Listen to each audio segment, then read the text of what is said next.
Pada abad ke-9 Masehi dunia Islam sedang berada dalam masa keemasan peradaban, di mana ilmu pengetahuan berkembang pesat di bawah perlindungan dinasti Abbasiyah. Di tengah kebangkitan intelektual ini, lahirlah seorang tokoh besar bernama Abu Bakar Muhammad bin Zakaria Al-Razi, atau lebih dikenal di barat sebagai Rhazes. Ia lahir di kota Rey sekarang dekat Teheran, Iran sekitar tahun 865 Masehi, sebuah kota yang kala itu menjadi pusat perdagangan sekaligus kegiatan intelektual. Rey sendiri adalah kota tua dengan sejarah panjang sejak masa Persia kuno. Pada era Abbasiyah, Rey menjadi salah satu pusat budaya yang melahirkan banyak cendekiawan. Kehidupan intelektual di kota ini memungkinkan Al-Razi kecil tumbuh dalam suasana penuh dorongan untuk belajar. Kota tersebut dipenuhi oleh pedagang, filsuf, dokter, serta alkemis, sehingga menjadi tempat ideal bagi perkembangan seorang ilmuwan besar. Berbeda dengan banyak ilmuwan muslim lain yang berasal dari keluarga terpelajar, latar belakang keluarga Al-Razi tidak begitu banyak diketahui. Sebagian sejarawan menyebutkan ia berasal dari keluarga kelas menengah. Namun, meskipun catatan keluarganya terbatas, yang jelas adalah bahwa Al-Razi menunjukkan bakat luar biasa dalam bidang musik, filsafat, dan ilmu pengetahuan sejak muda. Menariknya, pada masa mudanya Al-Razi lebih dikenal sebagai pemusik dan filsuf sebelum akhirnya beralih menjadi dokter. Ia gemar memainkan alat musik dan menulis tentang filsafat Yunani. Namun, seiring bertambahnya usia, minatnya mulai bergeser ke arah ilmu kedokteran dan alkimia. Pergeseran minat ini disebut-sebut terjadi setelah ia mengalami gangguan kesehatan akibat bereksperimen dengan bahan kimia. Perubahan jalur hidup ini menjadi titik balik penting. Ia diyakini sempat menderita iritasi mata akibat paparan bahan kimia dari laboratorium alkimianya. Perubahan jalur hidup ini menjadi titik balik penting. Ia diyakini sempat menderita iritasi mata akibat paparan bahan kimia dari laboratorium alkimianya. Dari sinilah ia mulai tertarik untuk mempelajari kedokteran agar dapat menyembuhkan dirinya sendiri, sekaligus memahami tubuh manusia secara lebih mendalam. Kejadian ini menunjukkan bahwa bahkan pengalaman buruk dapat menjadi pintu masuk menuju jalan besar dalam hidup seseorang. Lingkungan intelektual dunia Islam saat itu juga sangat mendukung. Di bawah kepemimpinan Khalifah Abbasiyah seperti Harun al-Rasyid dan Al-Ma'mun, berdirilah lembaga besar bernama Bait al-Hikmah House of Wisdom di Baghdad. Lembaga ini menjadi pusat penerjemahan karya-karya Yunani, Persia, dan India ke dalam bahasa Arab. Dengan akses pada pengetahuan lintas budaya ini, generasi Al-Razi bisa belajar dari warisan peradaban besar sebelumnya. Di Rai, Al-Razi memulai pendidikannya dengan belajar filsafat, logika, dan musik. Namun, saat beranjak dewasa ia mulai berguru kepada dokter-dokter setempat.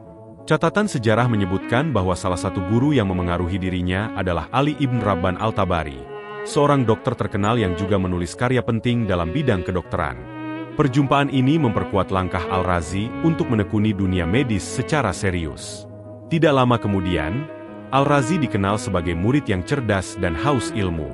Ia bukan hanya membaca teks medis klasik, tetapi juga membandingkannya dengan pengalaman nyata pasien. Bagi Al-Razi, teori tanpa praktik tidak ada nilainya. Pandangan ini membedakannya dari banyak intelektual sezamannya yang sering terpaku pada otoritas buku-buku Yunani. Selain kedokteran, ia juga memperdalam alkimia. Al-Razi percaya bahwa memahami perubahan materi dapat membantu manusia menemukan obat-obatan baru. Meskipun alkimia pada masa itu masih bercampur dengan unsur mistik, Al-Razi justru menekankan aspek praktisnya. Ia mengembangkan teknik destilasi dan eksperimen laboratorium yang kelak menjadi cikal bakal kimia modern. Pada periode awal kehidupannya ini, kita bisa melihat bahwa Al-Razi bukan sekadar ilmuwan biasa. Ia adalah contoh nyata seorang polimat, yaitu orang dengan keahlian di berbagai bidang. Dari musik, filsafat, alkimia, hingga kedokteran, ia menjelajahi dunia pengetahuan dengan semangat tak pernah padam. Awal kehidupannya menjadi fondasi bagi pencapaian besar yang kelak mengguncang dunia Islam dan Eropa. Setelah menuntut ilmu di Rey, Al-Razi melakukan perjalanan intelektual ke Baghdad, pusat kebudayaan dan ilmu pengetahuan dunia Islam kala itu. Baghdad abad ke-9 dikenal sebagai kota kosmopolitan dengan perpustakaan besar, rumah sakit, dan Bait al-Hikmah. Disinilah Al-Razi mendapatkan akses ke teks Yunani, Persia, India, serta berinteraksi dengan ilmuwan lintas agama dan budaya. Di Baghdad, Al-Razi mendalami ilmu kedokteran secara lebih serius. Ia mempelajari karya-karya Hippocrates dan Galen, tetapi tidak menerimanya mentah-mentah. Baginya, pengetahuan Yunani penting sebagai landasan, namun harus diuji dengan pengalaman empiris.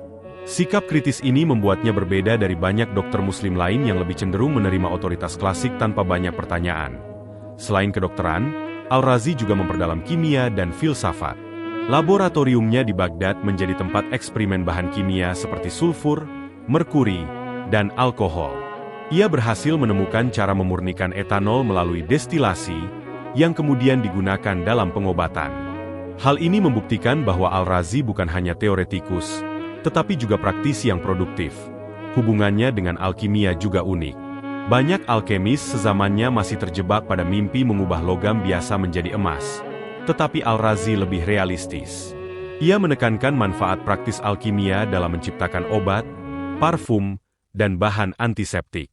Sikap praktis ini menjadikannya salah satu pelopor transisi alkimia menuju kimia ilmiah. Keahliannya segera menarik perhatian. Al-Razi kemudian ditunjuk sebagai kepala rumah sakit di Rai setelah kembali dari Baghdad. Jabatan ini memberinya kesempatan untuk menerapkan ilmunya secara langsung. Ia melatih banyak murid dan memperkenalkan sistem pengajaran medis berbasis diskusi kasus nyata, bukan hanya membaca buku. Reputasinya yang semakin besar membuat Khalifah Abbasiyah memanggilnya kembali ke Baghdad untuk memimpin Bimaristan Baghdad, rumah sakit besar di ibu kota. Salah satu kisah terkenal menyebutkan bahwa ia memilih lokasi pembangunan rumah sakit dengan cara menggantung potongan daging di berbagai titik Baghdad. Lokasi yang paling lambat mengalami pembusukan dipilih karena dianggap memiliki udara paling sehat. Di rumah sakit Baghdad, Al-Razi mengembangkan sistem administrasi medis yang lebih terorganisir. Ia menekankan pentingnya catatan medis pasien dan memperkenalkan konsep rekam medis yang kelak menjadi standar praktik kedokteran. Dengan sistem ini, setiap dokter dapat melanjutkan perawatan pasien dengan rujukan jelas dari catatan sebelumnya. Al-Razi juga sangat dihormati sebagai pengajar. Murid-muridnya datang dari berbagai wilayah untuk belajar langsung darinya. Ia membiasakan metode diskusi terbuka, murid diminta menjelaskan diagnosis. Lalu ia memberi komentar dan koreksi. Pendekatan ini mendorong berpikir kritis, bukan sekadar hafalan. Dalam banyak hal, cara ini menyerupai metode pendidikan medis modern. Selain mengajar dan mengobati, Al-Razi aktif menulis. Ia menyusun banyak risalah medis dan filsafat. Sebagian ditulis untuk kalangan akademik, sementara sebagian lain untuk masyarakat umum. Menariknya, Al-Razi juga menulis buku-buku populer yang memberi nasihat kesehatan sehari-hari, misalnya tentang diet, olahraga, dan kebersihan, sehingga pengetahuannya dapat diakses oleh semua kalangan. Dari Rai hingga Baghdad, perjalanan ilmiah Al-Razi memperlihatkan perpaduan unik antara teori dan praktik. Ia bukan hanya seorang dokter, tetapi juga seorang pemikir, guru, dan penulis yang berdedikasi. Babak pendidikan dan perjalanan ilmiahnya ini menjadi pondasi bagi karya-karya besar yang kelak membuat namanya abadi dalam sejarah sains dan kedokteran dunia. Sebagai seorang dokter, Al-Razi dikenal karena keahliannya dalam diagnosis klinis. Ia selalu menekankan pentingnya observasi langsung terhadap pasien. Tidak cukup hanya membaca teks atau teori. Bagi Al-Razi, tubuh manusia adalah buku yang harus dipelajari melalui indera. Dengan teliti, ia mencatat gejala, membandingkan kasus, dan menarik kesimpulan yang praktis. Salah satu kontribusi terbesarnya adalah perbedaan diagnosis antara cacar smallpox dan campak measles. Dalam risalah terkenalnya, ia menggambarkan dengan detail perbedaan gejala kedua penyakit tersebut. Hal ini merupakan pencapaian besar, karena sebelumnya banyak dokter yang menganggap keduanya sama. Penjelasan Al-Razi kemudian diterjemahkan ke berbagai bahasa dan menjadi acuan berabad-abad lamanya. Selain itu, Al-Razi juga memperhatikan pentingnya diet dan gaya hidup sehat dalam mencegah penyakit. Ia menulis nasihat medis bagi masyarakat umum yang menekankan kebersihan, makanan seimbang, serta olahraga ringan. Baginya, pencegahan penyakit sama pentingnya dengan pengobatan. Pandangan ini mendahului konsep kesehatan masyarakat modern. Di rumah sakit yang ia pimpin, Al-Razi memperkenalkan sistem pembagian bangsal berdasarkan jenis penyakit. Pasien tidak lagi dicampur dalam satu ruangan, melainkan dipisahkan sesuai dengan diagnosis. Inovasi ini meningkatkan kebersihan, efisiensi perawatan, serta mengurangi risiko penularan penyakit menular. Sistem semacam ini kemudian diadopsi luas di rumah sakit dunia Islam dan Eropa. Ia juga menaruh perhatian pada aspek psikologi pasien. Dalam banyak tulisannya, Al-Razi menyatakan bahwa seorang dokter harus menenangkan jiwa pasien agar proses penyembuhan lebih efektif. Ia percaya bahwa kesehatan mental berhubungan erat dengan kesehatan fisik. Prinsip ini menjadikannya salah satu pelopor awal dalam pengakuan pentingnya kesehatan jiwa. Kepeduliannya pada pasien miskin juga terkenal. Ia menulis buku khusus berjudul Men La Yahduruhu Al-Tabib, buku bagi mereka yang tidak memiliki dokter, yang berisi panduan pengobatan sederhana menggunakan bahan-bahan yang mudah didapat. Buku ini menunjukkan sisi humanis Al-Razi, yang tidak hanya menulis untuk kalangan ilmuwan tetapi juga untuk rakyat biasa. Dalam praktik medisnya, Al-Razi sering menguji efektivitas obat melalui eksperimen klinis sederhana. Ia tidak segan mencoba berbagai kombinasi ramuan, mencatat efeknya, lalu memperbaikinya. Cara ini sangat mirip dengan prinsip penelitian farmakologi modern. Berkat metode ini, ia mampu menemukan penggunaan baru untuk zat-zat seperti alkohol sebagai antiseptik. Metode pengajarannya juga berpengaruh besar. Al-Razi kerap mengundang murid-muridnya ke ruang praktik. Setiap kali menghadapi pasien sulit, ia meminta murid mencoba mendiagnosis, kemudian ia memberikan penjelasan rinci. Dengan cara ini, murid tidak hanya belajar teori, tetapi juga cara berpikir kritis dan analitis. Model pengajaran ini kelak menjadi tradisi penting dalam pendidikan kedokteran. Kemampuan Al-Razi sebagai dokter menjadikannya sangat dihormati oleh masyarakat luas. Banyak khalifah dan bangsawan memintanya menjadi tabib pribadi, tetapi ia tetap melayani masyarakat umum tanpa membeda-bedakan status sosial. Baginya, semua pasien berhak mendapatkan perawatan terbaik, entah seorang pedagang, petani, atau penguasa. Melalui reputasinya sebagai dokter, Al-Razi berhasil menorehkan warisan abadi dalam dunia medis. Ia bukan hanya seorang praktisi, tetapi juga reformis dalam cara pandang terhadap kesehatan. Inovasi dalam diagnosis, pencegahan, psikologi medis, hingga pelayanan masyarakat menjadikannya salah satu dokter paling berpengaruh dalam sejarah dunia Islam dan Eropa. Salah satu karya terbesar Al-Razi adalah Al-Hawi fi Al-Tib Kompendium Kedokteran, sebuah ensiklopedia medis raksasa yang berisi kumpulan catatan klinis, pengalaman praktik, dan kutipan dari dokter sebelumnya. Karya ini dianggap sebagai buku rujukan kedokteran paling lengkap di dunia Islam saat itu dan kemudian diterjemahkan ke dalam bahasa Latin dengan judul Liber Continens. Dalam Al-Hawi, Al-Razi tidak sekadar menyalin karya terdahulu, tetapi juga memberikan kritik dan tambahan dari pengalamannya sendiri. Ia menilai pendapat Hippocrates dan Galen secara rasional, lalu membandingkannya dengan hasil observasi pasien nyata. Hal ini menjadikan Al-Hawi tidak hanya sebagai kompilasi, tetapi juga sebagai karya orisinal dengan penilaian kritis. Karya lain yang sangat berpengaruh adalah kitab Al-Mansuri fi Al-Tib, buku Mansuri tentang kedokteran, yang ia tulis atas permintaan Amir Al-Mansur, seorang penguasa Samanid. Buku ini lebih ringkas daripada Al-Hawi, terdiri dari 10 bab, dan ditujukan untuk memudahkan dokter-dokter praktik. Versi Latin dari buku ini, Liber Al-Mansoris, banyak digunakan di universitas-universitas Eropa hingga abad ke-15. Selain itu, ia juga menulis risalah terkenal kitab Al-Jadari wa Al-Hasbah, buku tentang cacar dan campak, yang menjelaskan perbedaan kedua penyakit tersebut secara detail. Buku ini menjadi standar dalam pengajaran medis, bahkan masih dikutip oleh dokter hingga beberapa abad kemudian. Pembedaan ini sangat penting karena strategi perawatan yang berbeda diperlukan untuk tiap penyakit. Al-Razi juga menulis Sir Al-Asrar, Rahasia-Rahasia, sebuah teks yang membahas tentang kimia, farmasi, dan kedokteran. Buku ini menggabungkan teori medis dengan eksperimen kimia, termasuk metode pembuatan obat-obatan dari bahan mineral dan tumbuhan. Di Eropa, teks ini dikenal sebagai Secretum Secretorum dan banyak beredar di kalangan alkemis. Selain kedokteran, Al-Razi menulis lebih dari 200 buku dalam berbagai bidang, termasuk filsafat, kimia, astronomi, dan teologi. Sayangnya, tidak semua karya itu selamat sampai hari ini. Banyak manuskrip hilang akibat perang, penyerbuan, atau sekadar terlupakan seiring berjalannya waktu.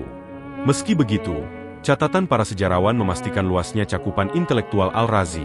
Dalam bidang kimia, karyanya berjudul Kitab Al-Asrar, buku rahasia, membahas metode penyulingan, sublimasi, kristalisasi, dan pembuatan asam-asam mineral. Ia menjelaskan dengan detail peralatan laboratorium seperti aludel, retort, dan alembik yang kelak menjadi dasar dalam perkembangan kimia modern. Al-Razi juga menulis karya filsafat medis, berjudul Kitab Al-Tib Al-Ruhani Kedokteran Spiritual, yang berfokus pada penyembuhan jiwa dan etika hidup sehat. Buku ini menjelaskan bagaimana akal dan moral dapat memengaruhi kesehatan tubuh. Di sini, ia menunjukkan bahwa menjadi dokter bukan hanya mengobati tubuh, tetapi juga memperhatikan kondisi mental dan spiritual pasien. Karya-karya Al-Razi kemudian banyak diterjemahkan ke bahasa Latin dan Ibrani, membuatnya dikenal luas di Eropa abad pertengahan. Universitas seperti Salerno dan Montpellier menjadikan buku-bukunya sebagai teks wajib. Dengan demikian, pengaruhnya melampaui dunia Islam, menjangkau peradaban Barat, dan menjadikannya salah satu tokoh penting dalam sejarah kedokteran global. Jika ditinjau secara keseluruhan, karya-karya Al-Razi mencerminkan kombinasi unik antara observasi empiris, eksperimen laboratorium, dan refleksi filosofis. Ia tidak sekadar menyalin tradisi lama, tetapi berusaha menguji, memperbaiki, dan memperbarui ilmu. Inilah yang membuatnya dianggap bukan hanya seorang dokter besar, melainkan juga seorang ilmuwan universal. Selain sebagai dokter dan ilmuwan, Al-Razi juga dikenal sebagai filsuf. Ia berani mengemukakan gagasan yang berbeda dari arus utama teologi dan filsafat Islam kala itu. Ia banyak dipengaruhi oleh tradisi Yunani, terutama Plato dan Aristoteles, tetapi ia menambahkan pandangan orisinalnya sendiri yang seringkali bersifat kritis. Dalam filsafat kosmologi, Al-Razi memperkenalkan konsep tentang 5 prinsip abadi Tuhan, jiwa universal, materi, ruang, dan waktu. Menurutnya, Tuhan adalah pencipta, tetapi materi, ruang, dan waktu juga bersifat kekal. Pandangan ini memicu perdebatan sengit, karena bertentangan dengan pandangan ortodoks yang menekankan hanya Tuhan yang abadi.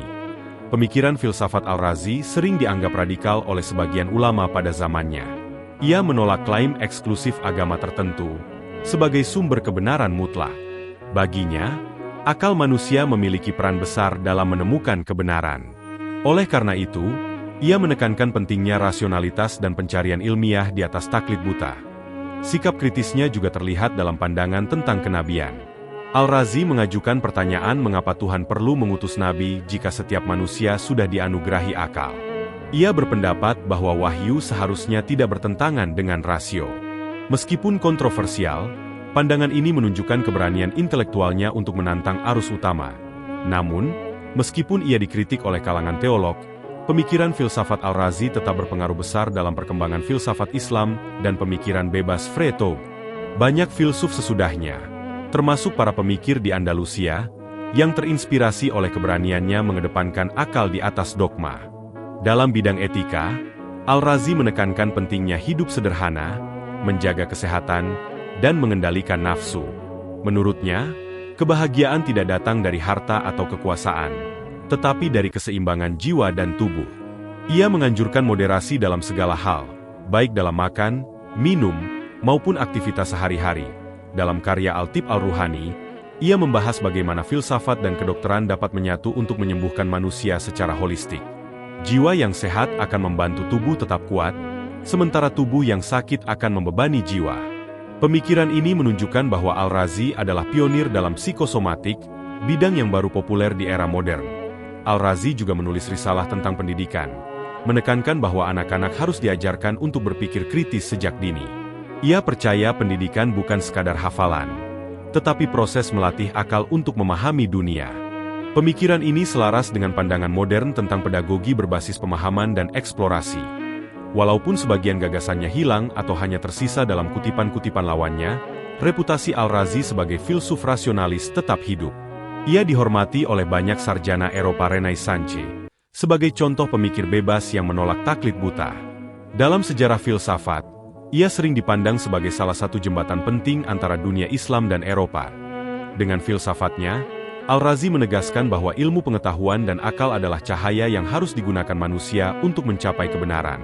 Pandangannya yang progresif, meskipun kontroversial, memperlihatkan keberanian intelektual seorang ilmuwan yang tidak hanya berfokus pada tubuh manusia, tetapi juga pada jiwa, etika, dan kebenaran universal.